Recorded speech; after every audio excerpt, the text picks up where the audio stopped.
부를 쌓는 사람들의 공통점은 책임감이다. 대다수의 사람들은 편안한 환경 속에서는 더 이상 풍요를 추구하지 않는다. 흔히 말하는 직장인 또는 월급을 받고 일하는 사람들.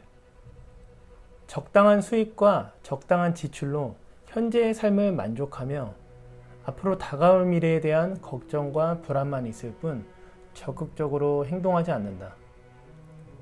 하지만 어쩔 수 없이 움직여야만 하는 직장에 대한 구조조정, 연봉 삭감, 그리고 사회적 위치 하락과 같은 환경의 자극을 받고 나서야 자신의 삶을 바꾸기 위해 행동한다.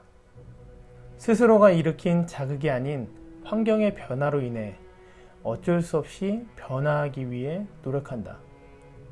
하지만 그마저도 스스로가 바꾸기 위한 노력이 아니기에 조금만 미끄러지더라도 좌절하고 절망한다.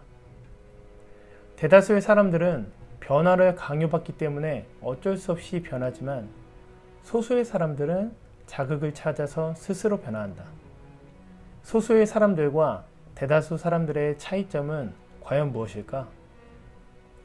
우선 소수의 사람들은 우리가 흔하게 말하는 성공하는 사람, 즉 성공하기 위해 스스로의 의지로 노력하는 사람을 말한다.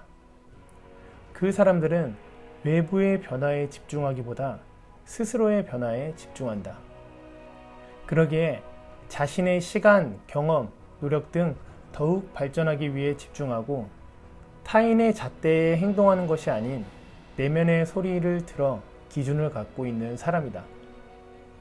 이런 기준으로 봤을 때 소수의 사람들과 대다수 사람들의 차이점은 소수의 사람들은 스스로가 변화시키려고 하는 능동적 사고가 있는 반면에 대다수의 사람들은 주변 환경에 따라 변화당하고 있는 수동적 사고를 지니고 있다는 것이다.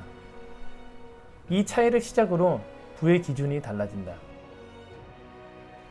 환경의 변화에 따른 위기, 스스로가 나아가기 위해 만들어진 위기. 그 어떤 역경이든 그 역경에 걸맞는 번영의 씨앗이 있다. 환경에 따른 역경을 경험하고 스스로가 해결하고자 한다면 그 역경은 감당하지 못할 큰 위기처럼 느껴질 것이다. 반면 스스로가 나아가기 위한 역경을 직면했다면 그 위기는 오히려 기회로 전환시켜 하나의 희망으로 바라볼 것이다. 부를 쌓는 사람들의 공통점이 있다면 바로 책임감이다.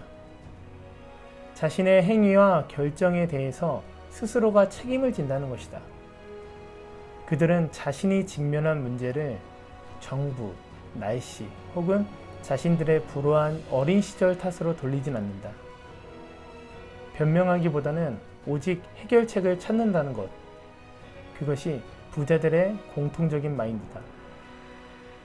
자신의 운명은 자신이 만드는 것이다.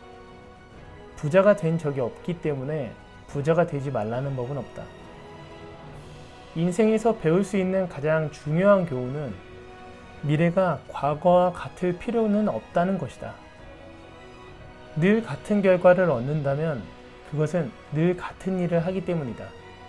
명심해야 한다. 돈은 진정한 의미의 부가 아니다. 진정한 부는 삶의 질에 의해서만 판단할 수 있다. 자신만의 삶의 방식을 창조할 수 있는 사람이야말로 진정한 부자라고 할 수 있다. 부자가 되고 싶다면 과거와 같은 행동을 버리고 미래가 빛나는 삶으로 변화시키는 삶을 살아보자. 우리는 할 수 있다.